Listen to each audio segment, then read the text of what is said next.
शिवजी सदा सहाय। ॐ नमः शिवाय। गुरुजी सदा सहाय। जय गुरुजी।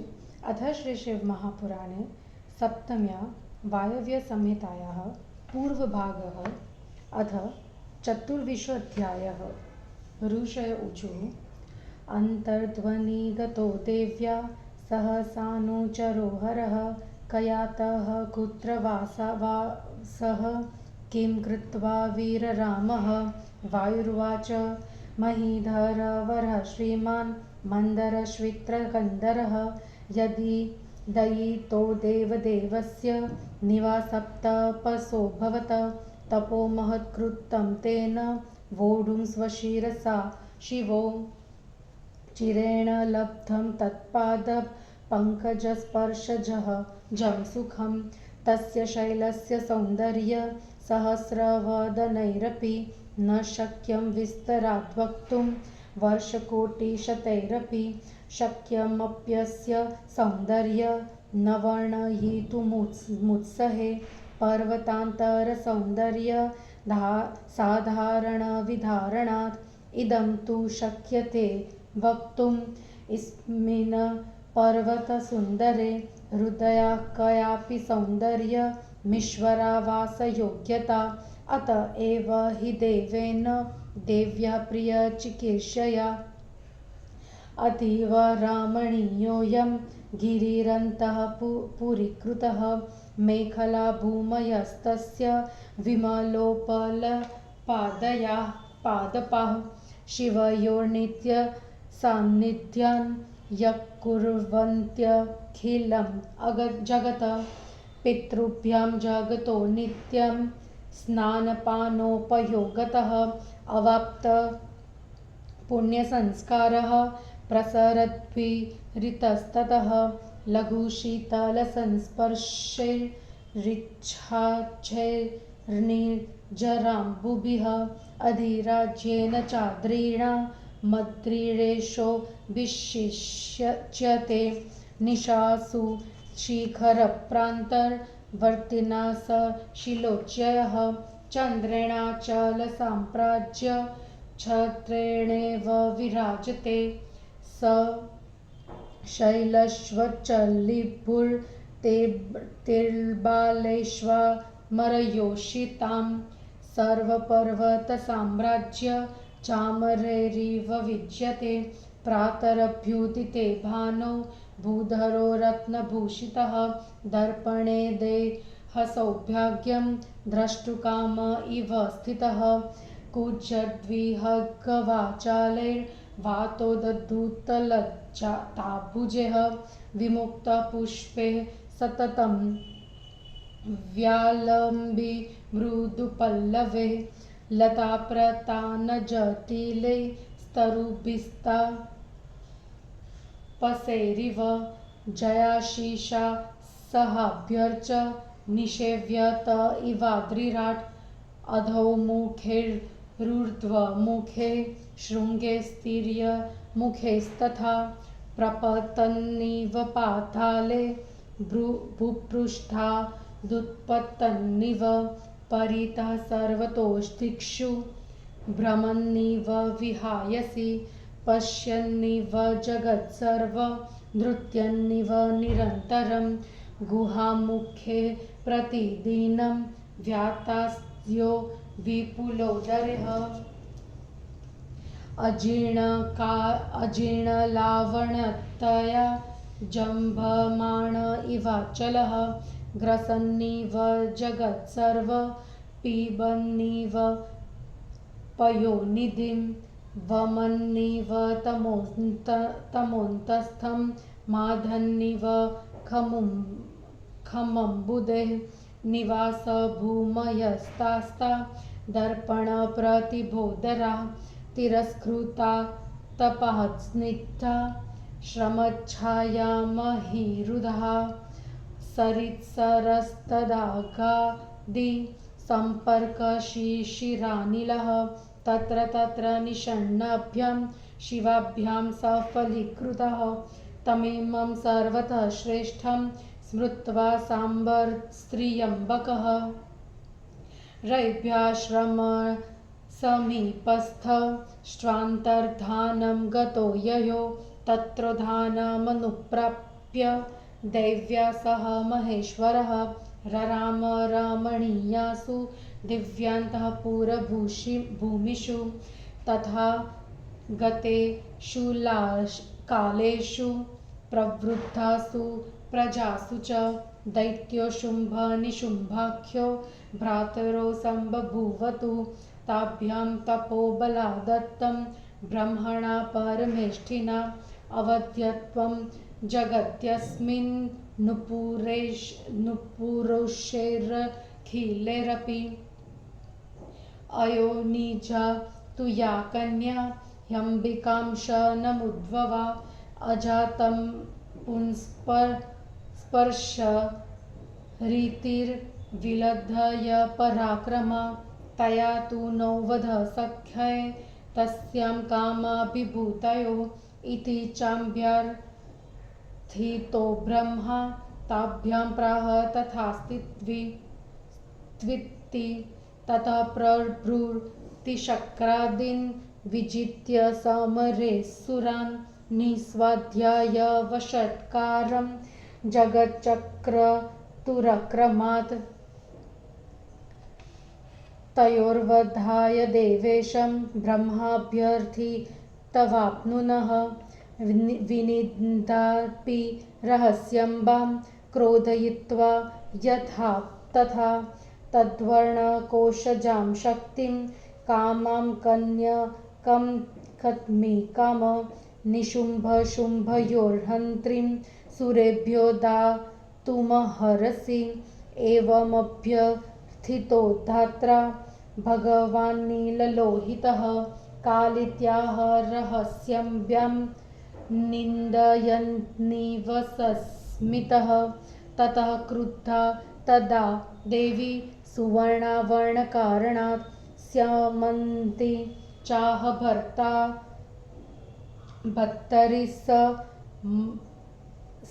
भत्तरिर्मस माधेया गिरा देव्युवाच ईदृशे मम वर्णेऽस्मिन् रतिर्भवतोऽस्ति चेत् एतावन्तं चिरं कालं कथमेषा नियम्यते अरत्या वर्तमानापि कथं च रमसे मया न ह्यशक्यं जगत्यस्मिन्नीश्वरस्य जगत्प्रभोः स्वात्मा रामस्य भवतो रतिर्न सुखसाधनम् इति एतोः स्मरो यस्मात्र प्रसम्भं भस्मसाकृतः याचनभिरता भर्तुरपि सर्वाङ्गसुन्दरी सावृथैव हि जायेत सर्वैरपि गुणान्तरः भर्तुर्भोगैकशेषो हि सर्गः एवैष योषितां तथा सत्यन्यथाभूता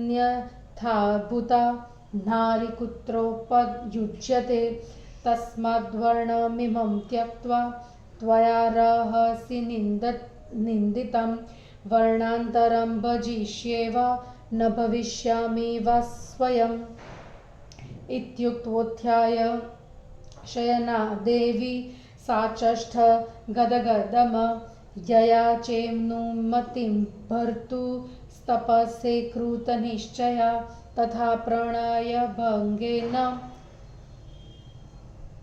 भीतो भूतपति स्वयं पादयो प्रणमन्नेव भवानीं प्रत्यभाषत ईश्वर उवाच अजानति च क्रीडोत्तिं प्रिये किं कुपितासि मे रतिकुतो वा जायेत त्वत्तश्वेरदतिर्मम माता त्वमस्य जगतः पिताहमदीपस्तथा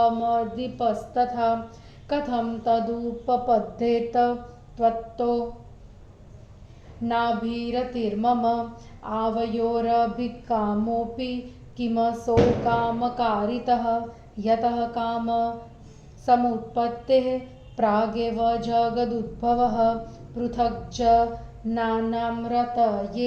कामात्मा कल्पितो मया ततः कथमुपालब्धः कामदाहादहं त्वया मां वेत्त्रिदशसामान्यं मन्यमानो मनोभवः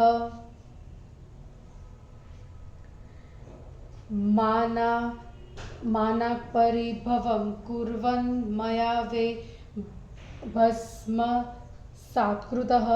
विहारोऽप्यवयोरस्य जगतस्त्राणकारणं ततः तदर्थत्वयद्ध क्रीडोक्तिं कृतवानहं स चायमचिरादर्थस्तवैव वीक्ष्य करिष्यते क्रोधस्य जनकं वाक्यं हृदि कृत्वेदमब्रवीत देवी उवाच श्रुतपूर्व हि भगवत्स्तव चातुवचो मया येनैवमतिधीराहम् अपि प्रागभिवज्जिता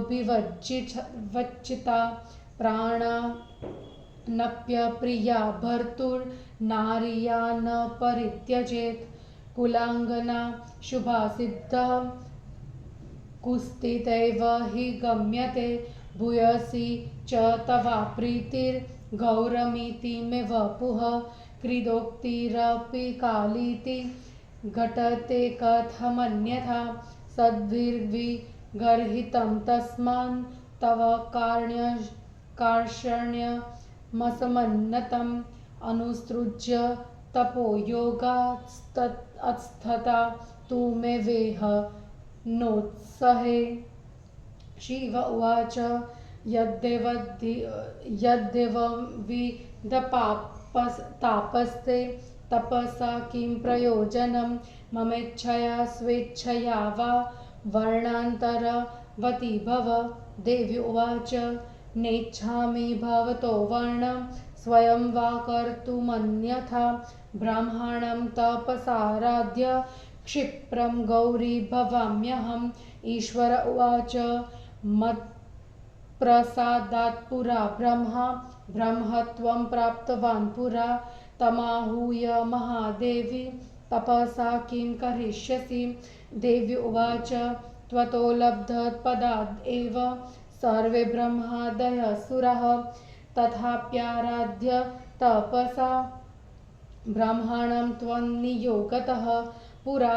किल सती नाम्ना दक्षस्य दुहिताभवम जगतां पतिमेवं त्वां पतिं प्राप्तवती तथा एवमद्धापि तपसा तोषयित्वा द्विजं विदिम गौरी भवितुमिच्छामि को दोषः कथ्यतामिह एवमुक्तो महादेव्या वामदेवः स्मयन्निव न तां निर्बन्धयामास देवकार्यचिकीर्षया इति श्रीशिवमहापुराणे सप्तम्यां वायव्यसंहितायां पूर्वभागे शिवमन्दिरगिरिनिवासक्रीडोक्तिवर्णनं नाम चतुर्विंशोऽध्यायः। हिंदी अनुवाद।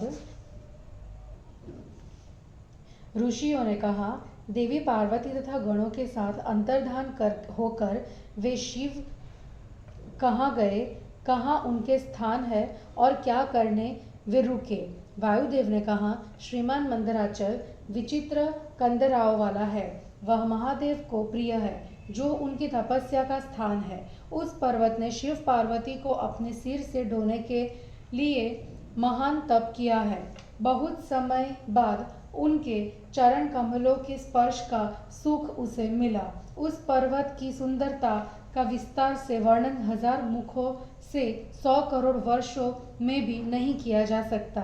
अतः मैं इसके सौंदर्य का वर्णन करने का साहस नहीं करता। दूसरे पर्वतों का वर्णन इसके सामने साधारण है। यह कहा जा सकता है कि किसी अपूर्व रुद्धि से इस पर्वत में शिव जी के रहने की योग्यता है। इसलिए महादेव जी ने पार्वती को प्रसन्न करने की इच्छा से इस पर्वत को अंतःपुर बनाया। उसकी मेखला रूप पृथ्वी, उत्तम पत्थर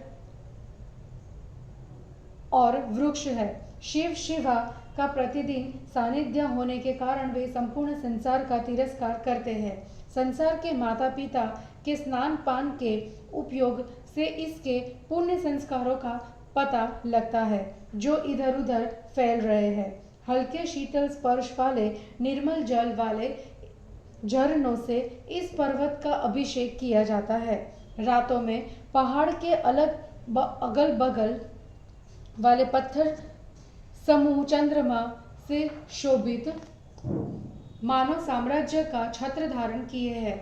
वह पर्वत चलने फिरने वाली चमड़ी गायों की पूंछों से सभी पहाड़ों के राजा की भांति चंवरों से शोभित होता है।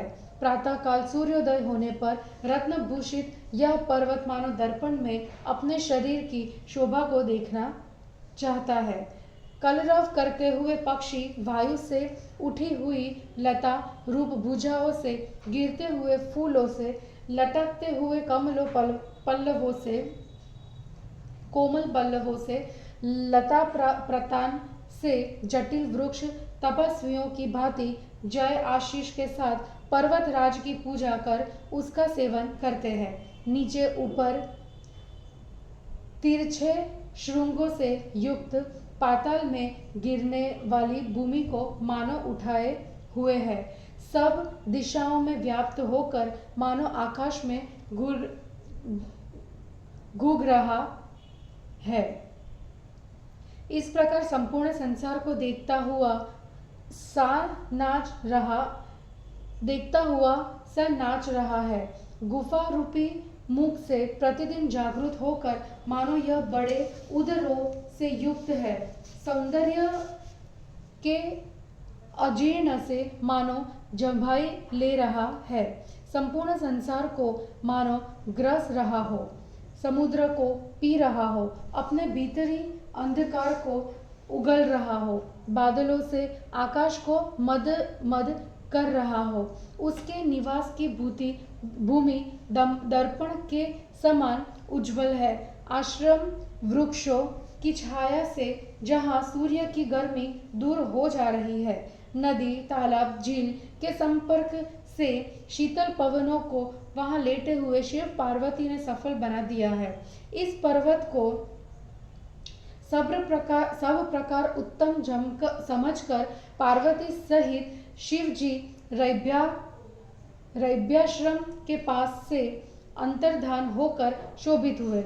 वहां बगीचा पाकर देवी के साथ शिव जी रमणीय अंतःपुर की भूमियों में रमण करने लगे। इस प्रकार कुछ समय बीत जाने पर प्रजा के बढ़ जाने पर शुंभ निशुंभ नामक दो भाई पैदा हुए। तपस्या के बल से परमेष्ठी ब्रह्मा जी ने उन्हें इस संसार में सभी पुरुषों से वध न होने का वरदान दिया। जो अंबिका के अंश से उत्पन्न अयोनिज कन्या पुरुष के संसर्ग से रहित होगी, उसी का पराक्रम अलंघनीय होगा। उसमें तुम आसक्त होगे तो तुम्हारा वध होगा। ऐसा उन दोनों से ब्रह्मा जी ने कहा। तब से इंद्र आदि देवताओं को युद्ध में जीतकर उन्होंने संसार में वेदाध्ययन और यज्ञ आदि में रोक लगा दी। तब उन दोनों को मारने के लिए ब्रह्मा जी ने देवेश से फिर प्रार्थना की। एकांत में माता को कुपित कराकर जैसे तैसे उनके वर्ण को और कोश की शक्ति से निष्काम एक कन्या को उत्पन्न कराकर निशुंभ शुंभ को मारने के लिए देवताओं को दीजिए। इस प्रकार ब्रह्मा जी ने निर्लोहित शिव जी से प्रार्थना की। तब शिव जी ने अम्बा की निंदा करते हुए उनसे एकांत में काली ऐसा कहा। तब सुंदर वर्ण वाली देवी अपने वर्ण की निंदा के कारण कुपित होकर मुस्कुराते हुए अपने पति से शांत वाणी से कहने लगी, देवी ने कहा, मेरे इस वर्ण पर यदि आपका प्रेम नहीं है तो आज तक आपने क्यों नहीं कहा? अरुचि से आप मेरे साथ कैसे रमण करते हैं? जगत प्रभु ईश्वर के लिए कोई वस्तु असंभव नहीं है। आप तो आत्माराम है, रति हो। रति तो आपके सुख का साधन नहीं है। अतएव आपने कामदेव को बलपूर्वक भस्म कर दिया। जो सर्वांग सुंदरी पति को प्रिय नहीं होती, उसके अन्य गुण भी व्यर्थ हो जाते हैं। स्त्रियों की उत्पत्ति पति के सुखभोग के लिए ही होती है। वैसा न होने पर उसका कहाँ उपयोग है? आप द्वारा एकांत में निंदित इस वर्ण को छोड़कर अब मैं दूसरे वर्णों को धारण करूंगी अथवा मैं नहीं रहूंगी। गदगद वाणी से ऐसा कहकर देवी ने शयन से उठकर तपस्या करने का निश्चय करके पति से अनुमति मांगी। इस प्रकार प्रेम में बाधा पड़ने से शिवजी स्वयं डरे। पैरों पर गिरकर भवानी से कहने लगे। ईश्वर ने कहा, हे प्रिया, खेल की बात को न समझकर तुम मुझ पर क्यों कुपित हो गई हो? यदि तुमसे मेरी अरति है तो फिर मेरी रति कहाँ है? तुम इस संसार की माता हो और मैं पिता और स्वामी हूँ। हम दोनों की प्रीति काम के निमित्त है, अर्थात नहीं, क्योंकि संसार की उत्पत्ति तो काम की उत्पत्ति से पहले हो गई। काम की उत्पत्ति तो मैंने और लोगों के लिए की है। तुमने मुझे कामदाह का उलाहना क्यों दिया? कामदेव सामान्य देव समझकर मुझे पराजित करने आया था। जैसे ही वह प्रवृत्त होने लगा, मैंने उसे भस्म कर दिया। हम दोनों का विहार भी संसार की रक्षा करने के लिए ही होता है। इसलिए मैंने संसार की रक्षा के लिए ही तुमसे हंसी मजाक किया। वह कार्य तुम्हारे द्वारा शीघ्र ही हो जाएगा। क्रोधजनक वाक्य को हृदय में सोचकर ही तुमने ऐसा कहा। देवी ने कहा, हे भगवान, आपने मुझ गिर स्वभाव वाली को पहले ठग लिया, अब चिकनी चुपड़ी बातें कर रहे हैं। जो स्त्री पति को अप्रिय होने पर अपना प्राण त्याग नहीं करती, वह कुलीन स्त्रियों और सत्पुरुषों में निंदित ही होती है। मेरा शरीर गौर वर्ण वाला नहीं है, इसलिए आपका मुझ पर प्रेम नहीं है। अतएव खेल में भी आपने काली कहा नहीं तो आप यह कैसे कहते? तुम्हें अप्रिय इस कालिमायुक्त शरीर को मैं तपोयोग के बिना छोड़े अब यहाँ नहीं रह सकती, क्योंकि कालिमा की निंदा सज्जनों ने भी की है। शिवजी ने कहा, यदि तुम्हें इस प्रकार का कष्ट है तो तुम्हें तपस्या से क्या प्रयोजन है? तुम मेरी इच्छा से अथवा अपनी इच्छा से दूसरा वर्ण धारण कर लो। देवी ने कहा, मैं आपकी कृपा से अथवा स्वयं भी इस वर्ण को बदलना नहीं चाहती। तपस्या से ब्रह्मा की आराधना कर अब मैं शीघ्र ही गौरी हो जाऊंगी। शिव जी ने कहा, पहले मेरी कृपा से ब्रह्मा को ब्रह्मत्व प्राप्त हुआ था। हे महादेवी, उन्हें बुला लो। तपस्या से क्या करोगी? देवी ने कहा, सभी ब्रह्मा आदि देवता आपने ही अपने अपने पदों को पाए हैं, तो भी आपकी आज्ञा से ब्रह्मा की आराधना कर पहले मैं दक्ष की कन्या सती हुई थी। संसार के स्वामी आपको पति रूप में पाया, वैसे ही आज भी तपस्या से ब्रह्मा को प्रसन्न कर गौरी होना चाहती हूँ। इसमें क्या दोष है, कहिए। महादेवी के ऐसा कहने पर महादेव जी मुस्कुराते हुए देव कार्य की इच्छा से पार्वती को रोके नहीं। इस प्रकार श्री शिव महापुराण में शिव मंदिर गिरी निवास क्रीडोक्ति वर्णन नामक 24वां अध्याय समाप्त हुआ। जय गुरु जी।